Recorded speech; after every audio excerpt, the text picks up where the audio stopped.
சொந்தங்களுக்கு வணக்கம். இன்றைய பதிவில் நம்ம என்ன பார்க்க போறோம் அப்படின்னா, செவ்வாய்க்கிழமை கருத்தை சொல்லும் குட்டி கதை தான் பார்க்க போறோம். என்ன அப்படின்னா, ஒரு சிறுவன் முடிவெற்ற கடைக்கு போறான். முடிவெற்ற கடைக்கு போகும்போது அங்கே உள்ள முடிவெற்றவர் இவன் எப்பயும் முடிவெற்றவன் தான், இவனை நான் முட்டாள்னு இன்னைக்கு உங்ககிட்ட நிரூபிச்சு காட்டுறேன் அப்படின்னு சொல்லி சொல்றாரு. உடனே எல்லாரும் அப்படியே ஆச்சரியமா பார்க்க, ஒரு 2 ரூபாய் நாணயத்தையும் ஒரு 5 ரூபாய் நாணயத்தையும் எடுத்து கையில் எடுத்து அந்த சிறுவன் காட்டுறான்.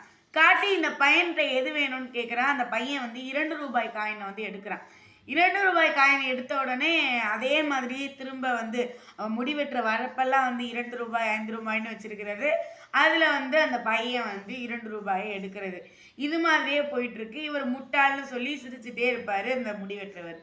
இதை பார்த்துட்டு ஒரு நாள் என்ன பண்ணுறாருன்னா, ஒரு வெளியே இருந்தவர் ஒருத்தர் ஒரு மாதிரி இன்னும் இந்த சின்ன பிள்ளைய போய் இப்படி பண்ணுறாங்களேன்னு சொல்லிட்டு வெளியே அதே முடிவெற்ற கடையிலேருந்து வர ஒரு வெளி நபர் அந்த பையன்கிட்ட கேட்குறாரு, அப்பா உன்னை டெய்லி நானும் பார்த்துட்டு தான் இருக்கேன், நீ முடிவெற்ற வரப்பெல்லாம் உன்னை கேளிக்கை சொல்கிறாங்க, சிரிக்கிறாங்க, நீ இப்படிலாம் பண்ணுறியே, அதுக்கு அந்த 5 ரூபா காயின் எடுத்து அந்த கேளிக்கையெல்லாம் உடச்சிட்டு நீ போனால, ஏன் நீ அந்த 2 ரூபாயே எடுத்துகிட்டு இருந்த அப்படின்னு சொல்லிட்டு இருக்கும்போது அந்த பையன் சொன்னான்னா, ஐயா நான் இந்த 5 ரூபாயை எடுத்தேன்னு வச்சுக்கோங்களேன், அவர் என்னை முட்டாள்னு கிண்டல் பண்ண மாட்டார்.